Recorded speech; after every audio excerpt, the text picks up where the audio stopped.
আপনারা যদি সোনালী মুরগি বা ব্রয়লার যে কোনো ধরনের মুরগি পালন করে লাভবান হইতে চান তাহলে কয়েকটি বিষয়ের উপর সবসময় গুরুত্ব আরোপ করতে হবে এবং লক্ষ্য রাখতে হবে এবং সেগুলো বিষয়ের উপর সবসময় খেয়াল রাখতে হবে। তো যদি না আরোপ করেন, না যদি লক্ষ্য রাখেন, তাহলে আপনি কখনোই সোনালী মুরগি বা যে কোনো ধরনের মুরগি হোক তা থেকে আপনি ভালো প্রফিট আর্ন করতে পারবেন না, কখনোই লাভবান হইতে আপনি পারবেন না।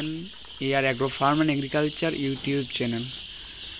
যে কথাটাই বললাম, সোনালী মুরগি যদি আপনি সঠিক পরিচর্যা বা সঠিক নিয়ম মেনে যদি পালন করেন তাহলে আপনার কখনোই লস হওয়ার সম্মুখীন হবেন না বা কখনোই লস হবে না।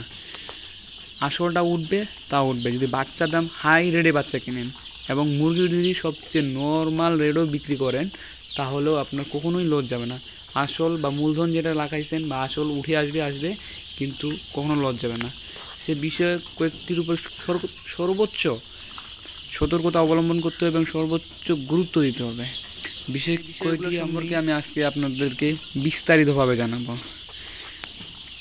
প্রথমত, মুরগি 1 থেকে 5 দিন বয়স পর্যন্ত যে বুডিংটা, যে রাউন্ড করে গোল করে বাতিয়ে তাপ হিট দিয়ে রাখতে হয়। প্রথমত এটা গরমের সময় রাখা হয় না, ঠান্ডার সময়ই বেশি রাখা হয়। কিন্তু এই তাপটা বুডিং করে যে মেন খাবারটা যেটা দেওয়া হয় ওটা সঠিকভাবে যদি না পড়ে তাহলে মুরগি দুর্বল হয়ে যাবে, মুরগির গ্রোথটা ঠিক মতো আসবে না। দ্বিতীয়ত, মুরগির লিটার ব্যবস্থা। মুরগির লিটার কেউ যে ঝরঝরা রাখতে হবে যেন চাপে না যায়। অনেক সময় দেখা যায় যে খুব চাপে দলা বাঁধে যায় এবং সেখানে পোকা হওয়ার কারণে অনেক সময় গ্যাস হওয়ার কারণে মুরগির নানান ধরনের রোগ হয়, যেমন গাম্বুরা, রানীক্ষেত বা আরও পক্স, বিভিন্ন রোগে আক্রান্ত হয়। এই আমার লিটারটা দেখেন কি সুন্দর ঝরঝরা হয়ে আছে। লিটার পরিষ্কার করতে রাখতে হবে এবং আপনারা চাইলে বিভিন্ন ধরনের, যেমন তুষ, মেনলি তুষ দেয়, কেউ কাঠের গুঁড়া দেয় এবং আমি খেরের গুঁড়া দিয়েই সব মেনলি আমি যেটা পালন করতেছি, খেরের গুঁড়া দিয়ে আমি সবচেয়ে ভালো দেখতে পাচ্ছি। আপনি এই লিটারের ব্যবস্থাটা যদি ঠিক মতো না হয় তাহলে মুরগির গ্রোথটা ঠিক মতো আসবে না, মুরগি বিভিন্ন ধরনের অসুস্থ হবে, মুরগির খাবারের এখানে পানি জমা হবে এবং মুরগি দুর্বল হয়ে পড়বে। তৃতীয় বিষয়টি হলো মুরগির সবসময় পায়খানার দিকে লক্ষ্য রাখতে হবে। মুরগির পায়খানা কোন সময় কী রকম পায়খানা হচ্ছে, মুরগি কোন সময় চুনিয়া হয়ে হাঁটতেছে, কোন সময় আমাশা ধরতেছে, কোন সময় মুরগির